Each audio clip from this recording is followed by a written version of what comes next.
کیا انوکھا رنگ قرآن پاک نے بیان کیا. فرمایا ان فی ذالک لذکرا، فرمایا بے شک اس میں نصیحت ہے. قرآن پاک اس میں نصیحت ہے قرآن پاک میں. لمن کان لہ قلب، لیکن اس کے لیے جو دل رکھتا ہے. اس میں نصیحت ہے قرآن پاک میں، لیکن اس کے لیے جو دل رکھتا ہے. ان فی ذالک لذکرا لمن کان لہ قلب، اس میں ان کے لیے نصیحت ہے جن کے پاس دل موجود ہے، اور جن کے سینے میں دل ہی نہیں، پتھر ہے. جن کا دل تو ہے پر وہ دھڑکن سے خالی ہے، جن کا دل تو ہے پر وہ درد سے خالی، جن کا دل تو ہے پر وہ کیفیت سے خالی. پاک ہوئے تے پاک کی ملدا ہی، بن پاکوں پاک نہیں ملدا.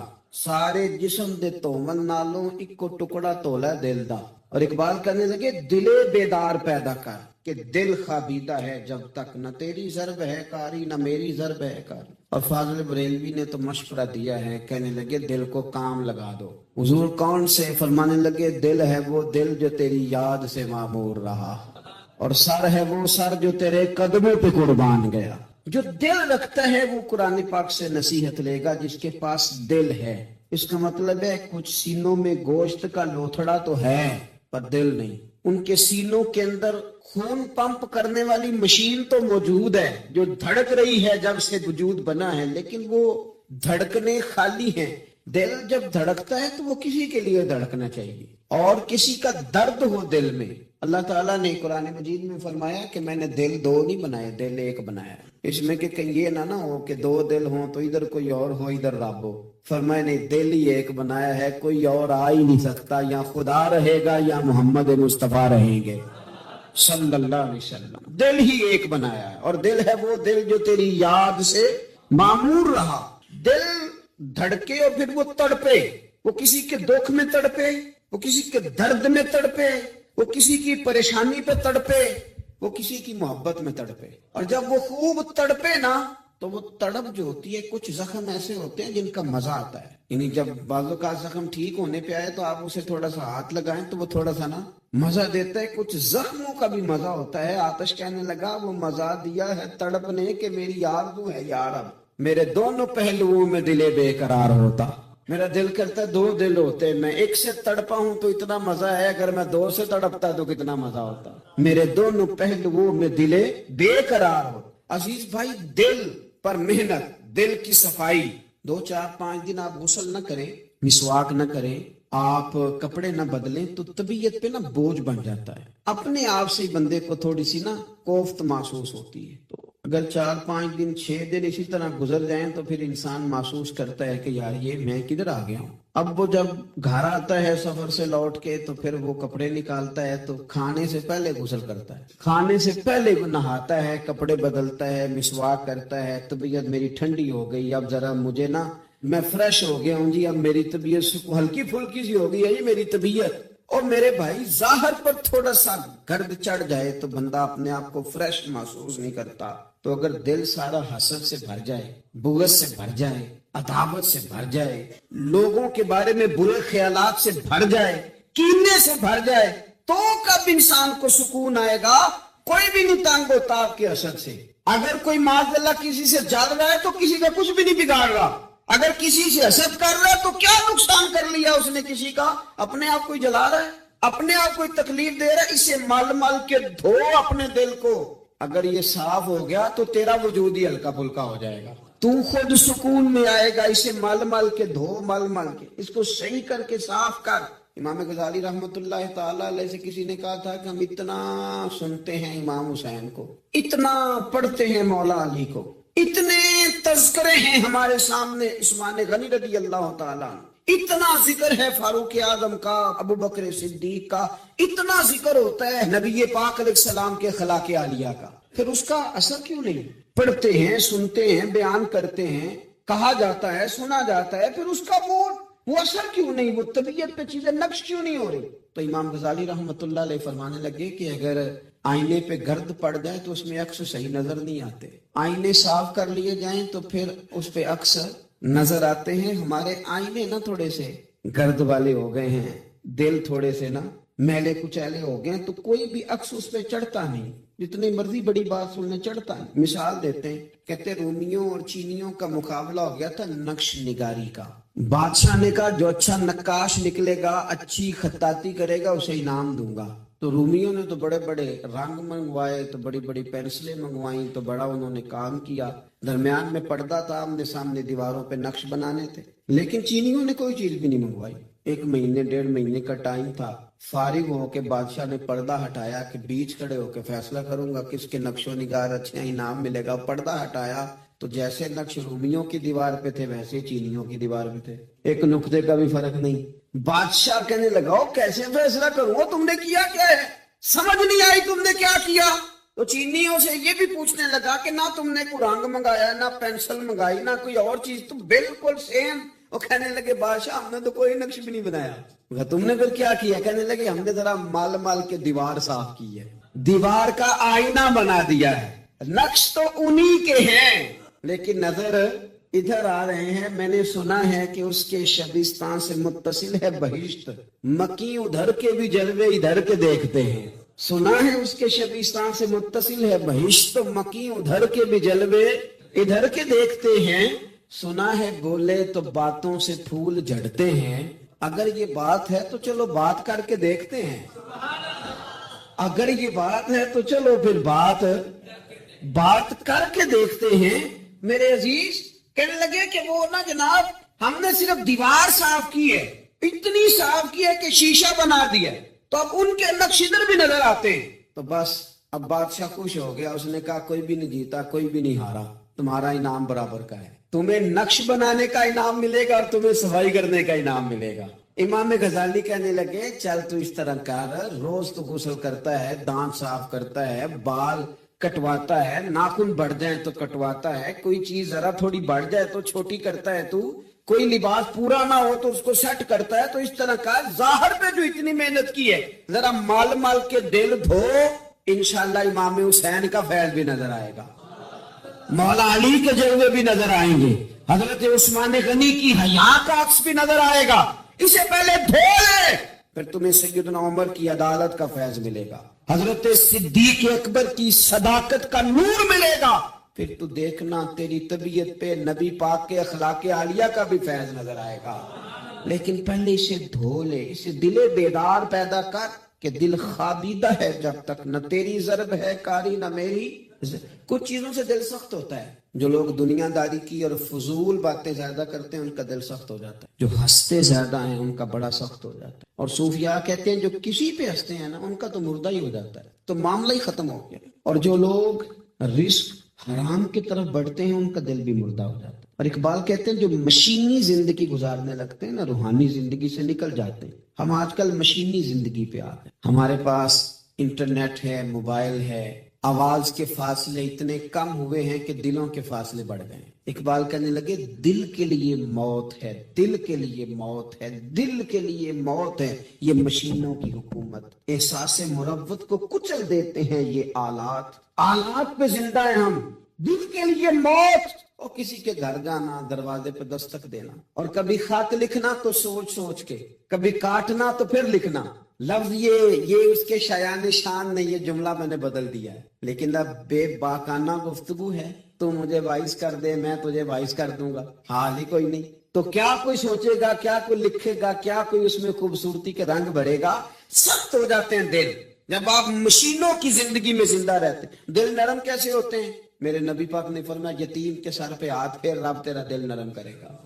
اگر زنگ لگ جائے دل کو تو اللہ کا ذکر کر, قرآن پاک کی تلاوت کر, اللہ تیرے دل کو نرم کر دے گا. اور پھر فرمایا کہ اگر دل سخت ہو جائے تو موت کو یاد کر, تیرا دل نرم ہو جائے گا. اچھوں کی صحبت اختیار کریں تو دل نرم ہو جاتا ہے. قبروں کی زیارت کریں, جائیں کبھی اپنے شہر کے قبرستان میں, غور کریں کہ وہ چودھری صاحب لیٹے ہیں, یہ علامہ صاحب لیٹے ہیں, وہ فلاں بہت بڑے افسر لیٹے ہیں, وہ دیکھو وہ میرا عزیز لیٹا ہے. وہ ہارون رشید نے کہا حضرت داؤد طائی سے نصیحت کر دیں, تو فرمانے لگے باپ کدھر ہے تیرا؟ کہا حضور قبرستان میں, اماں قبرستان میں, دادا نانا بڑے بھائی سب قبرستان. فرمایا میں کیا نصیحت کروں, او پئیاں دس دیاں نی قبراں جنہاں تے پھول پے, ادھروں کوئی بھی نہیں آمدا, تے ادھروں لکھاں گئے, تے سہ جوڑ سنگت دے ڈٹھے، سہ جوڑ 100 سال کی دوست، سہ سال سنگت دے ڈٹھے، او تکو آخر وتھاں پئیاں، او جنہاں بعد اسی پل نہیں سن جیندے، ایک پل نہیں سن جیندے، پھر وہ شکلاں بھی یاد نہ رہیاں، سہ جوڑ کا یہ کوئی کم ہے دل کو نرم کرنے کے لیے تیرے پاس موت کا تذکرہ قبروں کی ضیاء کو تھوڑی ہے، یہ چیزیں دل نرم کرتی ہیں، یاد نرم کرتی ہیں چیزیں دل، سختی طبیعتوں کی، مزاجوں کی سختی، دوسروں کے بارے میں ڈانٹے جذبات، ہمارے رویے ڈانٹے، ہماری طبیعتیں سخت۔ حضرت عبداللہ ابن مسعود رضی اللہ تعالیٰ عنہ نے ایک شخص کو جنازے کے موقع پہ ہنستا ہوا دیکھ لیا، فرمایا آج کے بعد تیرے ساتھ کلام نہیں کروں گا۔ جس کا جنازہ دیکھ کے بھی دل نرم نہیں ہوا اور قبرستان دیکھ کے بھی دل نرم نہیں ہوا، وہ تو سخت دل بندہ، سخت دل بندے سے دوستی کبھی نہیں رکھوں گا، میں تو درد دل والوں سے پیار کروں گا، تیرے ساتھ میں کلام نہیں کرتا۔ تو کس طرح کا شخص ہے بھائی جسے یہاں آ کے بھی ہنسی آ رہی ہے، مذاق سوچ رہا؟ تو دل کی نرمی، میرے نبی پاک صلی اللہ علیہ وسلم نے نا دل پر، ہم نے نا کپڑوں پر بڑی محنت کی، ہم نے چہروں پر بڑی محنت کی، ہم نے اپنے ظاہر کو سنوارنے پر ہم نے اپنے حق میں بڑے بڑے لفظ یاد کیے، بڑی کہانیاں یاد کی، پر دل کے لیے محنت، اس پر محنت ہی نہیں کی۔ اعلیٰ حضرت فاضل بریلوی کتنے بڑے عالم ہیں، 1000 کتاب کے مصنف، اور ان کے فتاوی موجود ہیں کہ جس بندے کا تلفظ ٹھیک نہ ہو، یعنی جو ضروری قواعد ہیں وہ قرآن پاک کے جس کو نہ آتے ہوں اس کے پیچھے نماز نہیں، جو ہا اور ہا میں فرق نہیں کر سکتا، حمزہ اور عین میں فرق نہیں کر سکتا، وہ الفاظ کا معنی بگاڑ دے گا۔ لیکن اعلیٰ حضرت چونکہ صوفی ہیں، درویش ہیں، علم کے ساتھ تو ایک اور رنگ بھی بیان کرتے ہیں، وہ کہتے ہیں یہ نہ ہو کہ صرف تو حروف کے ہیر پھیر میں لگا رہے، سغرے کبرے ٹھیک کرتا رہے، دارابا یادرب کے چکر میں پڑا رہے اور دل پر تو توجہ ہی نہ دے۔ فاضل بریلوی رحمت اللہ علیہ فرمانے لگے کہ 2 علماء نے قرآن ایک درویش کے پیچھے نماز پڑھی تو مستحب جو قواعد تھے نا جن کے بغیر نماز، وہ ٹھیک نہیں تھے ذرا ان کے، تو وہ کہنے لگے دیکھا جی اتنے بڑے پیر صاحب ہیں اور ان کی تو قرات ہی ٹھیک نہیں، تلفظ ہی ٹھیک نہیں، حالانکہ لفظ تاثیر سے بنتے ہیں تلفظ سے نہیں، لفظ تاثیر سے بنتے ہیں تلفظ سے نہیں۔ اہل دل آج بھی ہیں اہل زبان سے آگے، انہوں نے کہا جی بابا جی کا تو تلفظ ہی ٹھیک نہیں۔ اعلیٰ حضرت نے لکھا ہے ملفوظات شریف میں، فرماتے ہیں پھر وہ نہ نہانے کے لیے چلے گئے نماز پڑھ کے فارغ ہو کے، تو وہ پانی میں اتر گئے تو شیر ان کے کپڑے اٹھا کے لے گئے۔ اب کتنی کو دیر پانی میں رہتے، نکلے بھی تو کیسے نکلے، شرم آتی ہے، مختصر لباس پہن کے وہ غسل کرنے کے لیے گئے تھے، اب پانی میں سردی، کتنی کو دیر بندہ پانی میں رہے۔ لوگوں نے آ کے کہا حضور وہ آپ کے مہمان تو الجھ گئے، بڑے بری طرح پھنس گئے، مہربانی فرمائے ان کو تو بچائے، وہ تو سخت الجھن میں۔ کیا ہوا؟ کہنے لگے وہ شیر کپڑے لے گیا اور وہ پانی میں ہے، کچھ تو ہونا چاہیے۔ تو وہ بزرگ گئے، جا کے نہ دور کھڑے ہو کے شیر کو آواز دی، شیر کو۔ حضور کے صحابی تھے نا حضرت سفینہ، قافلے سے رستہ بھول گئے، ایک سائیڈ پہ ہو گئے تو سامنے شیر آ گیا۔ میں نے کہا ہے لیکن جب آ جائے تو، جب شیر سامنے آ جائے، جب سامنے آ جائے پھر پتہ چلتا ہے کہ یہ تو واقعی آ گیا ہے، پھر انداز اور ہوتا ہے۔ حضرت سفینہ کے سامنے شیر ہی آ گیا، مشکات میں شیر آیا، اب کوئی بھاگتا ہے، کوئی چڑھتا ہے درخت پہ، کوئی لکڑی اٹھاتا ہے، کوئی اسلحہ پکڑتا ہے۔ حضرت سفینہ فوراً بولے، کہنے لگے او شیر ذرا خیال کرنا میں رسول اللہ کا غلام ہوں۔ پھر آخرا شیر سفینہ تائیں جا رہا یارا جاندے، اور جڑے غلام رسول اللہ دے اسی غلام ہونا دے۔ شیر دو میں لاتا رستہ چھوڑ گیا، اور بابا جی بھی گئے، فاضل بریلوی کہتے ہیں شیر کو آواز دی، شیر دوڑا آیا، آگے کہنے لگے وہ ہمارے مہمانوں کے کپڑے لے گئے تو یہ شرم نہیں آتی؟ تو شیر کپڑے اٹھا کے واپس لایا، ان علماء کو، حضرات علماء کو کپڑے پیش کیے۔ جب ان کو پیش کیے تو پیش کرتے ہی بزرگ پھر فرمانے لگے، کہنے لگے مولانا تم نے لفظ سیدھے کیے ہیں، میں نے دل سیدھا کیا ہوا ہے۔ تم نے محنت کر کے نہ لفظ ٹھیک کیے ہیں لیکن میں نے دل ٹھیک کیا ہے۔ دل پاک ہوئے تے پاک ہی ملتا ہے، تے بنا پاکوں پاک نہیں ملتا۔ سارے جسم دے دھون نالوں ایک ٹکڑا دھولا ہے دل دا۔ حضرت سلطان باؤ رحمت اللہ علیہ فرمانے لگے دل کالے نالوں منہ کالا چنگا، دل کالے نالوں منہ کالا چنگا، جے کوئی رمج پچھانے، اگر کسی کو بات کی سمجھ آئے تو۔ دل نہیں سیاہ ہونا چاہیے، منہ ہو بھی جائے تو کام چل جاتا ہے۔ تو اپنے دل کی صفائی پر دیکھیں میرے نبی پاک علیہ وسلم نے ارشاد فرمایا کہ رب نہ تمہارے مال دیکھتا ہے نہ چہرے دیکھتا ہے، رب تو تمہارا دل دیکھتا ہے۔ اور امام غزالی حدیث لائے ہیں، حضرت عمر فاروق رضی اللہ تعالیٰ عنہ فرماتے ہیں کسی نے حضور صلی اللہ علیہ وسلم سے پوچھا کہ رب آسمانوں میں کہ زمینوں میں؟ جلوے تیری ذات کے کو بکو ہیں، جدھر دیکھتا ہوں ادھر تو ہی تو ہے، اللہ زمینوں میں کہ آسمانوں میں؟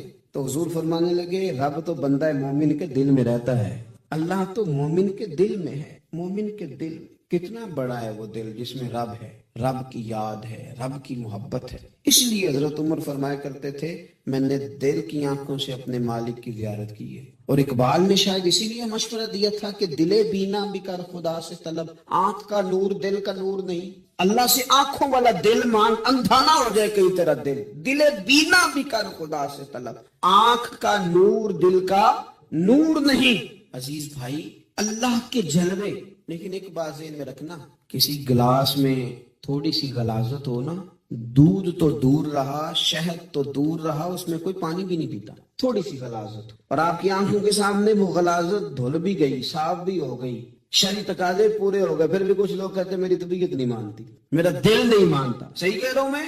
اور بھائی اتنی سی غلاظت گلاس میں تھی اور سادہ پانی نلکے کا، تو اس میں پینا پسند نہیں کرتا، اور اگر دل غلاظت سے بھرا ہو تو رب کی محبت وہاں آئے گی، خدا اپنا قرب وہاں رکھے گا۔ کسی سے جلنا، کسی سے حسد کرنا، کسی کے بارے میں عداوت رکھنا، کچی بولیاں بولنا، اور اب تو اتنا عجیب حال ہو گیا، جماعتیں جماعتوں کے بارے میں برا خیال کرتی، خانقاہ اور آستانوں کا یہ حال ہے کہ سبق پڑھایا جاتا ہے دوسرے کے خلاف، بس ہم ٹھیک ہیں، یہ تصوف ہے، نیرا تو ٹھیک ہے، طریقت تو یہ تھی کہ میں ٹھیک نہیں باقی سارا زمانہ ٹھیک ہے، تو کس چکر میں پڑا ہوا ہے؟ اعلیٰ حضرت فاضل بریلوی رحمۃ اللہ تعالیٰ علیہ کے ایک درویش تھے، تو فاضل بریلوی رحمۃ اللہ سے کہنے لگے میں نے مرید ہونا ہے، فرمانے لگے پتر جلدی نہ ہو، جا سارا زمانہ دے، اگر کوئی میری طرح کا مل گیا، مجھ سے بہتر مل گیا تو پھر میرے ساتھ وعدہ کر وہیں رہ جانا، ہاں اگر تیرے خیال میں نہ ملا تو پھر آنا، جا گھوم زمانہ دیکھ۔ یہ کیا بات ہوئی؟ کیا آپ نفی کرنے لگے سارے زمانے کی اور کہیں صرف میں ٹھیک ہوں، فقط میں ہی ٹھیک ہوں؟ یہ طریقت ہے؟ اور تصوف والے تو لوگ یہ کہا کرتے تھے میں تے بندہ ٹھگ جے لوگو، میں تے بندہ چور، اور جس دا خلقت کلمہ پڑھ دی او محمد ہور۔ وہ لوگ تو نفی کرتے تھے، وہ لوگ تو نفی کرتے تھے اپنی، کہتے تھے میں کوئی شے نہیں، میں تے بندہ ٹھگ جے لوگو، اور میں تے بندہ چور۔ میاں محمد بخش صاحب رحمۃ اللہ علیہ ایک عالم نگار نے لکھا تھا کہ وہ کچھ لوگ نا سکھ ہندو یہاں رہتے تھے، تو ان کا نام محمد تھا چونکہ، تو بات کو شبہ پڑ گیا کہ شاید جن کا لوگ کلمہ پڑھتے ہیں نا مسلمان، معاذ اللہ یہ وہ والے، تو میاں صاحب اپنے بارے میں کیا کہے، او میں تے بندہ ٹھگ جے لوگو، میں تے بندہ چور، جس دا خلقت کلمہ پڑھ دی او محمد ہور، او میں تو ایک ٹھگ ہوں۔ حضرت میاں شیر محمد صاحب شرف پوری رحمت اللہ علیہ سرتاج ہیں اولیاء کے، پیر سید اسماعیل شاہ صاحب بخاری حضرت کرما والا شریف والے، وہ کہتے ہیں میں بیعت ہونے کے لیے جب شرف پور شریف آ رہا تھا تو رستے میں مجھے ایک بزرگ مل گئے، مجھے کہنے لگے کدھر جا رہے ہو، کون ہو؟ میں نے کہا میں سید ہوں اور میاں صاحب سے بیعت ہونے جا رہا ہوں، تو مجھے کہنے لگے وہ تو دنیا دار ہے، جیبوں میں ہاتھ ڈالتا ہے لوگوں کی، تو سید ہو کے رائیں کے پیچھے کیا لینے جا رہا ہے؟ جیڑا بلے نو سید آکھے دوزخ مل نہ سزائیں، تے جیڑا بلے نو رائیں آکھے او جنت پینگا پائیں، چونکہ رانجا رانجا کر دی نی میں ہوں آپ ہی رانجا ہوئی، رانجا ہی آکھن ساریاں میں نو ہیر نہ آکھے کوئی، وہ تو کدھر جا رہا ہے؟ کہتے ہیں میں نے کہا بابا زیادہ باتیں نہ کر ناراض ہو جاؤں گا۔ کہتے ہیں بابے نے کئی دفعہ رستے میں مجھے منع کیا نہ جانا نہ جانا، فلانی جگہ چلا جا فلانی جگہ، لیکن میں چلا گیا، میری طلب صادق تھی۔ جب میں باہر جا کے بیٹھا تو اندر سے بلاوا آیا کہ میاں صاحب نے بولا، اندر گیا تو یہ تو وہی بابا جی ہیں جو مجھے روک رہے تھے، تو میاں جی خود ہیں، حضرت میاں صاحب کہنے لگے بیلیا تینوں بڑا موڑیا پر تو مڑیا ہی نہیں۔ وہ تو روکتے تھے، اپنی نفی کرتے تھے، دل صاف دوسرے کے بارے میں، نظریہ صاف، کسی کے بارے میں خیر کا جملہ، کسی کی وکالت کرنا، کسی کا عیب چھپانا، کسی کے بارے میں اچھے لفظ بولنا، یہ مومن کی شان ہے۔ مومن کا دل ایسے سونا، میرے نبی پاک صلی اللہ تعالی وسلم نے فرمایا یہ میرا زید بن حارثہ ہے، اس کا دل اللہ نے نور ایمان سے بھر دیا ہے، ایمان سے دل بھر دیا رب تعالیٰ نے۔ ایک دن صبح صبح حضور نے پوچھا، داتا صاحب نے اس کو لکھا ہے، نبی پاک نے پوچھا آج تم نے صبح کس طرح کی؟ عرض کی یا رسول اللہ اس حال میں کہ میں پکا مومن ہوں۔ حضور نے فرمایا تو پکا مومن ہے کس طرح؟ کہنے لگے یا رسول اللہ میں اس طرح کا مومن ہوں کہ سونا اور مٹی میرے لیے برابر ہے، پیسے آ جائیں تب بھی کوئی ٹینشن نہیں، نہ آئے۔ حضرت زید بن حارثہ رضی اللہ تعالیٰ عنہ عرض کرنے لگے حضور سونا اور مٹی برابر ہے، کوئی پرواہ نہیں۔ تو حضور نے فرمایا تیرے ایمان کی دلیل؟ عرض کرنے لگے یا رسول اللہ میرے ایمان کی شان اور دلیل یہ ہے کہ میں یہاں زمین پہ بیٹھ کے نظر اٹھاؤں تو میری نظر اللہ کے عرش تک جاتی ہے۔ میں بتا سکتا ہوں کہ جنتی جنت میں جا رہے ہیں اور راضی ہیں، جہنمی جہنم میں جا رہے ہیں اور چیخ رہے ہیں، میں بتا سکتا ہوں۔ حضور نے فرمایا پھر اس کی حفاظت کر، پھر اس جذبے کی حفاظت کر۔ جب دل صاف ہو، نور ایمان سے بھرا ہوا ہو، علم لدنی کب آتا ہے؟ علم لدنی نیک آدمی کو ملتا ہے جب بندہ متقی پرہیزگار ہو نا، ناجائز نہ کھائے، ناجائز نہ دیکھے، ناجائز نہ بولے، تو پھر اللہ تعالیٰ اسے علم کا نور دیتا ہے۔ جو لوگ کہانیوں میں الجھ جاتے ہیں نا، زیادہ باتیں کرتے ہیں، زیادہ گھومتے ہیں، زیادہ سازشی عناصر کا شکار ہوتے ہیں، ان کے تو حافظے کمزور ہو جاتے ہیں، یاد ہی نہیں رہتا، باتیں اتنی کرتے ہیں پتہ نہیں سویرے کیا کہا تھا، دوپہر کو کیا کہہ رہے ہیں۔ جب انسان کا دائرہ کار تقوی والا ہو پھر اس پر علم کی روشنی کھلتی ہے، پھر دروازے کرم کے کھلتے ہیں، اپنے دائرے محدود کر لیے جائیں۔ سوچیں میں بڑے بڑے لوگ آپ کو زندگی میں ملیں گے، مشورے دیں گے، وہ جناب آپ کو پتہ ہی نہیں آپ کتنے بڑے ہیں، آپ فلانی جگہ کھڑے تھے، فلانے کے ساتھ ہنس رہے تھے، یہ آپ کو خراب کرنا چاہتے ہیں، کسی تکبر میں مبتلا کرنا چاہتے ہیں۔ آپ زمین پہ رہیں تاکہ زمین والوں سے رشتہ مضبوط رہے، دل کی صفائی، دل صاف ہو، کوئی حسد نہیں، کوئی کینہ نہیں۔ پتہ ہے سب سے بڑی بیماری کیا ہے بندے کی؟ خوفناک علامت کیا ہے دل کے بیمار ہونے کی؟ کہ کوئی بندہ بیماری میں ہے اور ادھر ایک بندہ اس کو دیکھ کے خوش ہو رہا ہے، کسی کو زوال آ گیا ہے، کاروبار ڈوب گیا ہے اور یہ دیکھ کے خوش ہو رہا ہے، مر گیا اس کا دل، مردہ ہے، اندر کوئی دل نہیں آ، یعنی ایک بندہ رسوا ہو گیا اور یہ خوش ہو رہا ہے، دیکھا میں نے نہیں کہا تھا۔ جب کوئی کسی کی رسوائی، کمزوری اور کسی کے زوال پر راضی ہونے لگے تو پھر سمجھ لے کہ اس کا حال اتنا برا ہو گیا ہے کہ اب یہ اخلاقی طور پر مردہ زندگی گزار۔ نبی پاک صلی اللہ تعالی علیہ وسلم نے فرمایا ابھی ایک شخص تمہارے پاس آنے والا ہے، تیاری کر لو، آنے والا جنتی ہے۔ کہتے ہیں ایک شخص اندر داخل ہوا تو سادہ سا بندہ، داڑھی سے پانی کے قطرے گر رہے، جوتے ہاتھ میں پکڑے یا بغل میں دبائے، وہ آ گیا، حضور سے بات چیت کی، چلا گیا۔ ہم بڑے خوش تھے کہ کمال نہیں ہو گیا جس کو حضور نے دنیا میں جنت کی بشارت عطا کر دی۔ اگلے دن اس نے اتفاق، ہم اسی جگہ اسی حال میں بیٹھے تھے کہ پھر محبوب نے فرمایا بھی ایک بندہ آنے لگا، جنتی ہے۔ کہتے ہیں وہ بندہ آیا تو دیکھ کے حیران ہو گئے، یہ تو وہی کل والا ہی بندہ ہے، اسی طرح داڑھی سے پانی کے قطرے گر رہے ہیں، جوتے اس کی بغل میں آ کے بیٹھ گیا۔ تیسرے دن اللہ کی قدرت ہم وہیں بیٹھے تھے، پھر حضور نے فرمایا بندہ آنے لگا، زیارت کر لو، تیاری کر لو، بندہ جنتی ہے۔ وہی بندہ آیا جو پہلے 2 دن آیا تھا۔ حضرت عبداللہ ابن عمر کہتے ہیں کہ وہ حضور سے کوئی بات چیت کر کے جانے لگا تو میں اس کے پیچھے ہو گیا۔ میں نے اس کو جا کے سلام کے بعد کہا کہ یار میں تیرا مہمان بننا چاہتا ہوں، 3 راتوں کے لیے رکھ لو گے؟ اب محلہ بھی ایک، شہر بھی ایک۔ اس نے کہا جی ٹھیک ہے، آ جائیں، جو میرے پاس روکھا سوکھا ہوگا پیش کر دوں گا۔ فرماتے ہیں 3 راتیں 3 دن میں اس کے پاس رہا۔ میں جاننا چاہتا تھا کہ کون سی ایسی عبادت کرتا ہے جس کی وجہ سے 3 دن حضور نے جنت کی بشارت اس کے لیے دی، اعلان فرمایا۔ کہتے ہیں میں نے کوئی غیر معمولی چیز نہیں اس کے اندر دیکھی، کوئی انوکھی عبادت نہیں دیکھی۔ عشاء پڑھتا، فجر تک سویا رہتا، میں تہجد کے وقت اٹھتا، نفل پڑھتا۔ 3 راتیں یہ ہوتا رہا۔ ہاں جب وہ کروٹیں بدلتا تو اللہ اکبر اللہ اکبر کہتا، باقی وہ سویا، فجر میں اٹھا، صدقہ بھی وہ خاص نہیں اس نے دیا، خیرات بھی میں اس سے زیادہ کرتا رہا، مجھے کوئی خاص چیز نظر نہیں آئی۔